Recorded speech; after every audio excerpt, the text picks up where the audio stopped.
Hey, what's going on, guys? Welcome to the channel. UFC 297, Sean Strickland versus Dricus Du Plessis just ended, and this is going to be my post-fight recap for the main event, and we have a new middleweight champion. Dricus Du Plessis beat Sean Strickland via split decision, and it was a razor-close decision. Now, I'm going to go through it round by round, and I'm going to give you my opinion that I had live while I'm watching the card. But before I made this video, I went back and watched the closest rounds, which was round 2 and round 3. And we're going to go over kind of my revised scoring after I watched those two very, very close rounds in the middle. So round 1, clearly Sean Strickland, he's jabbing his face off. He's checking the kicks. DDP came close with a couple head kicks that kind of got through the guard of Strickland but didn't land flush. And DDP also had 2 takedowns, shot through him one time, took him down. Strickland gets back to his feet.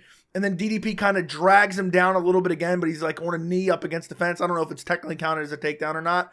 But then DDP just decides to just back out. It's like he just wanted to get the takedown to prove it was there and give Sean Strickland something to think about. Second round, Strickland was landing jabs. He was landing teeps. He was checking kicks. DDP rushed in, was landing a couple big shots. He was pressuring Sean Strickland. And even, towards the end of the round, DDP landed a couple bigger shots, but nothing crazy. And then DDP also had a takedown at the end of round 2. I thought the second round was razor close, but I gave it to DDP. Now, the third round, which rounds 2 and round 3 were the closest rounds of the entire fight. I don't think any of the other rounds were really debatable. Round 3, Sean Strickland was just kind of backing up a little bit more. He was starting to retreat a little bit more, but he was still pumping the jab. He was still checking some kicks. He landed a really solid left hook to end the round. But DDP was kind of pressing forward. I think that was the round he landed a couple body shots in the second round, or in the third round as well. And also shot in a 1 takedown and got stuffed. Live, I thought 3 was close enough where it could go either way, but I thought it was pretty clear Strickland. Like I was thinking, oh, that's almost definitely Strickland, because DDP was being very aggressive and moving forward and throwing wild winging shots. But a lot of it, Strickland was either getting out of the way or rolling with a lot of it. But DDP was the aggressor, and it was kind of a close round. But I scored it for Sean. Round 4 is not even up for debate. DDP was pressuring him, landing big shots. I think it was like multiple huge right hands, cut up Sean Strickland's eye, got 2 takedowns, didn't do a whole lot of damage with him, but had a little bit of control time. And I was shocked in the 4th round because Dricus Du Plessis was the fresher fighter. I could not believe my eyes. Dricus Du Plessis, fresher fighter in the 4th round. That was insane. So DDP really went all out in the 4th round. He clearly won the 4th round. That's not up for debate. Then the 5th round. So going into the 5th round, I had it 2-2. Winner of the 5th round wins the fight. The 5th round was ugly, sloppy, but I think DDP kind of leveled the playing field with the way his output was in the 4th round, because I thought he was more gassed in the 5th round, even though they were very close. And I thought Strickland won the 5th round. And I just think the 5th round was very clear. It was more of a brawl, but I thought Strickland got the better of that brawl. DDP was moving forward, throwing sloppy shots, and I just thought Strickland was landing more, even though DDP had some success. So going into the scorecards, sorry, I'm sick, and also I'm losing my voice from the stream. Going into the scorecards, I had it 3-2 for Sean Strickland. And if you look at the judges' scorecards, and again, I went back and rewatched 2 and 3, and we're going to talk about it in a second. Derek clearly had rounds 1 and 5 for Strickland, which I think is a fair scorecard. The other rounds 2, 3, and 4 for Dricus Du Plessis. And then Eric Collin had the same scorecard as Derek clearly. And then Saudi Amato, who scored it for Sean Strickland, had 1, 3, and 5, which was my initial scorecard. When I hear this scorecard, I was excited because I wanted Dricus Du Plessis to win. I picked Dricus Du Plessis. I like Dricus Du Plessis better than Sean Strickland. But I'm like, you know what? I think Sean probably won that fight. Like going into those scorecards, I thought Sean won the fight. Now, I went back and rewatched rounds 2 and 3 because I don't care what anyone says. Round 1 was clearly Strickland. Round 5 was clearly Strickland. And round 4 was DDP. I thought, realistically, you could score at 4-1 for Strickland. The only round Dricus clearly won was round 4. But again, some of those rounds were razor close. Round 2 and round 3 were razor close. When I went back and watched round 2 again, I thought Dricus won. I thought he just barely won. He was pressing forward. He landed some decent shots, and he also had the takedown. So even if you want to say it was very even in terms of damage, Dricus is pressing forward, plus he got a takedown. You take those into account, Dricus wins the round. Round 3 was still razor close. And I actually watched round 3 twice because I'm like, couldn't make up my mind. I think it was kind of even on the damage. And then Dricus was pressuring him and had more output. A lot of it wasn't really landing. And so I gave round 2 and 3 to Dricus. So I scored it 3-2 while rewatching the closest rounds for Dricus. Now, would I have been okay with Strickland getting the win? Yes. I don't think it's a robbery either way. I'm tired of every time we have a close fight, people screaming robbery. My initial reaction was like, wait a second, is this a robbery? When I first saw it, because I was kind of like, trying to remember every single round, every single moment live. But then I was like, you know what? No, round 2 was close and round 3 was close. Honestly, you could give 2, 3, and 4 to Dricus. You could give 1, 2, 3, and 5 to Strickland. So you give Strickland 4-1. But the only clear decisive rounds were 1 and 5 for Strickland, round 4 for Dricus, even on rewatch of 2 and 3. And I think what this comes down to genuinely, first off, Dricus has unbelievable cardio. I cannot believe he was the fresher fighter in round 4. Also, I think what it comes down to is the forward pressure of Dricus. And I talked about this in my prediction video. Whoever was dictating the forward pressure would win this fight. And that's true. I truly believe that's 100% what won Dricus this fight. Because the rounds were razor close. The judges are like, well, who won this round? It was very close. Dricus is pressing forward. Dricus is the aggressor. Dricus is getting some takedowns, but not necessarily doing a whole lot with it. Oh, well, it's even kind of on the damage. So, okay, let's give it to Dricus then. So I do believe not only stylistically, whoever was moving forward is going to do better. I also think that's literally what the judges' scorecards came down to. They saw Dricus moving forward. They saw the razor close round. They saw Dricus controlling the octagon, and Dricus gets the decision. So it's not a robbery by any means. The soy boy Sean Strickland is now dethroned. And I think, honestly, what cost Sean Strickland this fight is, I do think, honestly, the mental game came into it a little bit, and we heard something from Eric Nixick in the corner that honestly makes me believe that even more. But I think it comes down to Sean Strickland's style. For whatever reason, the Sean Strickland kind of cult-like fan base act like Sean Strickland's the most exciting fighter ever. And Sean says, oh, I'm ready to kill someone. I'm ready to go to the death. And he's talking all this stuff. And don't get me wrong, I enjoyed this fight. I don't necessarily find Sean Strickland boring. This entire fight, Strickland just backed up and threw the jab. Outside of the 5th round, where he got kind of sloppy and brawled a little bit, Strickland just backed up and pumped the jab. And he was busting up Dricus. He even had Dricus's left eye swollen badly, where it was looking like it was going to close. But you can't win just pumping the jab over and over and over again. And Dricus was bullying him. Dricus was pressing forward. Dricus knew, well, Strickland doesn't have the power to put my lights out, so I don't have to respect his power. I can press forward. Strickland was changing stances like he typically does. He's flailing his arms, deflecting shots, and he did very good. I mean, he was hard to hit. Dricus had a hard time hitting him in this fight. But Dricus, in those kind of awkward exchanges, he was finding moments. He was finding that right hand in the 4th round as well. And I just think Strickland, when he can't dictate the pace, when he can't plot forward and pump the jab and then follow up with some shots and land some teep kicks, when he's being backed up, his chin kind of goes up in the air. His arms kind of just look to parry. He does roll well with shots. He does roll very well with shots. But he's just at a massive disadvantage. And also, he's not getting a lot of pop in his shots. So Dricus is throwing these wild winging shots and even ripping to the body. And also, Dricus had a couple head kicks throughout this fight as well, where he landed pretty cleanly. I mean, Strickland would block some of it and then the foot would get through. I think there was one really clean head kick by Dricus, but nothing where Sean really got hurt at all. But it was just because Dricus decided after that second round, even in the second round, honestly, Dricus was pressing forward. But after the second round, in the 3rd and 4th, he was really moving forward. And even Eric Nixick said at the end of the 3rd round, I didn't like that round. Because that 3rd round was really the kind of the decisive round where Strickland really decided, okay, I'm going to let this guy push me backwards. Strickland did amazing at checking the kicks. He did amazing at checking those kicks.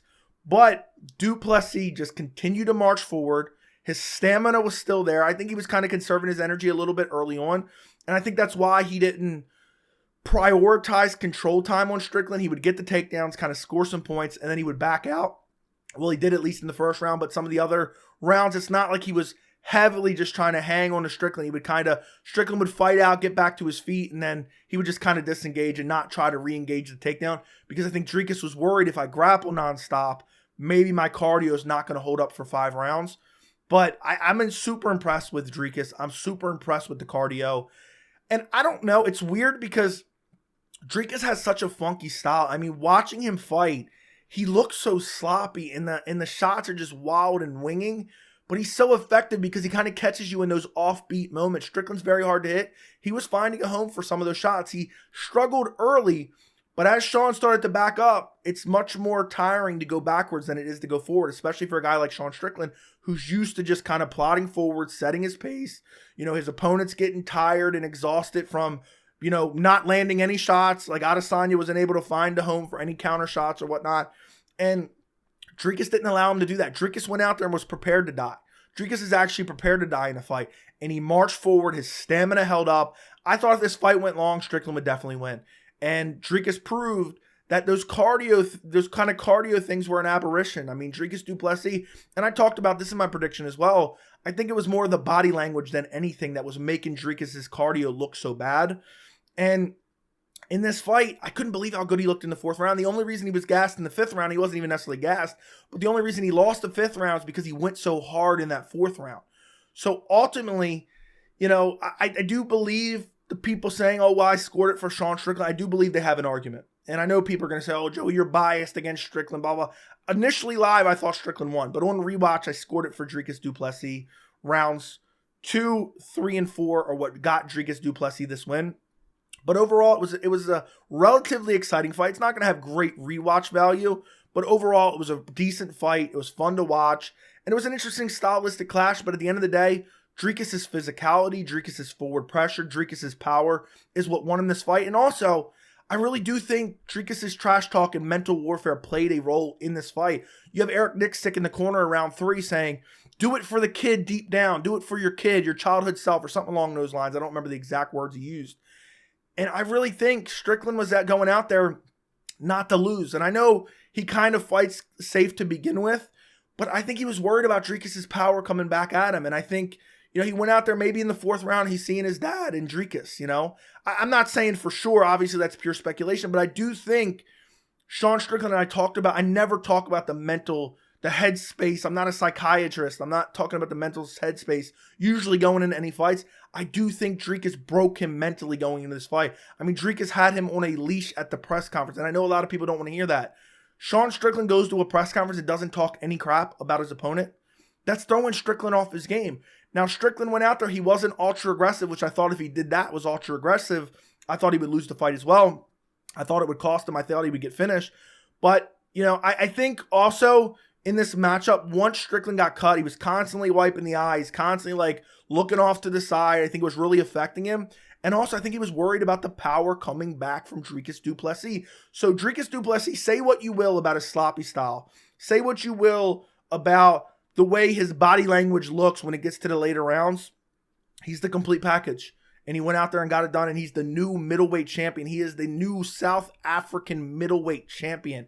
And I do believe we're going to get Dricus Du Plessis versus Israel Adesanya next. Most likely the main event of UFC 300. But that's a topic for another video. And I absolutely love that fight. I don't know what I haven't really gauged people's reaction yet. But I'm wondering what people are going to be clamoring for a rematch. I don't think Sean Strickland's getting a title shot anytime soon. I think the UFC most likely probably sends him back to main event, maybe an Apex card. I don't know what Sean Strickland's future is looking like. Maybe a Jarrett Cannonier fight. Maybe a Khamzat Chimaev fight. If Adesanya gets the next title fight, that could be for Sean Strickland. But I just think Sean Strickland's style, and we saw it against Jarrett Cannonier, it's this like boring-ish jab style where he's gotten amazing at checking kicks, but he just doesn't throw with really powerful shots ever. And I think it cost him sometimes. And I think when he gets pressed backwards and he gets bullied a little bit in the cage, I just think it's not good, especially when you're having these razor close rounds. I think that's why he lost the Jarrett Cannonier fight, because you were having close rounds, but Jarrett Cannonier was pressing forward, throwing big power shots. Even if they weren't necessarily landing, you have 50-50 rounds. Of course, you're going to give it to the guy who was pressing forward. And I think that's what won Dricus Du Plessis this fight. And Dricus looked incredible. He had good kicks. I don't even think I mentioned his kicks. He was landing good body kicks in this fight. I already mentioned the head kicks. The leg kicks for Dricus, he didn't really land a whole lot of them. They were getting checked nonstop, but the takedowns look good. He got multiple takedowns. Again, I don't think he was prioritizing control time and top position and damage, because he just wanted to get Strickland thinking about those takedowns. Because the more things he had Strickland thinking about, the more options he had on the feet to land with his hands. And that's exactly how it worked. I mean, who would have thought Dricus Du Plessis would win the fight by decision and win rounds 3 and 4? I mean, what an incredible championship performance for Dricus Du Plessis. And I really thought he put it all together. And I think he went out there and he's always prepared to die in the cage. He rushes forward. He's not afraid of getting KO'd. He's not afraid of taking a big shot to land a big shot. And that's exactly what he did against Sean Strickland. He wasn't worried about the power of Strickland coming back. He wasn't worried about the takedowns of Sean Strickland coming back because they were non-existent. He marched forward. He threw big shots. He landed some big shots. He had the most success that he had in the entire fight in the 4th round where he busted up and bloodied Sean Strickland. And I know Dominic Cruz probably thinks the judges, they might have scored rounds 1-3 for Strickland, but the 4th round, once Dricus Du Plessis gets a cut, well, they're going back and rescoring the entire fight for Dricus Du Plessis, even though that's not how judging works. But I just think this was a close fight where the pressure of Dricus Du Plessis is what won him this fight. And I just think Sean Strickland's kind of plotty style, if he doesn't get to dictate the pace, he's going to inevitably lose the fight. But great performance from Dricus Du Plessis. Looking forward to his next fight, potentially against Israel Adesanya at UFC 300. Let me know what you guys thought of the main event down in the comments. Don't forget to like the video. Don't forget to subscribe. And thank you so much for watching.